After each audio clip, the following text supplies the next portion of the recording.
নমস্কার দর্শক, আমি সৌরভ আর আবারও চলে আসলাম তোমাদের জন্য নতুন একটি ভিডিও নিয়ে। আজকে আমরা আছি আমতলিতে। আমতলিটা এই চকগ্রাম গ্রামের মধ্যে, মানে আমাদের বালুঘাট সংলগ্নই।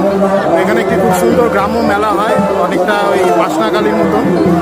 তো থাকো আমাদের সঙ্গে, পুরোটা দেখায় তোমাদের। অনেক রকম খেলা হয়, সবটাই দেখানোর চেষ্টা করবো।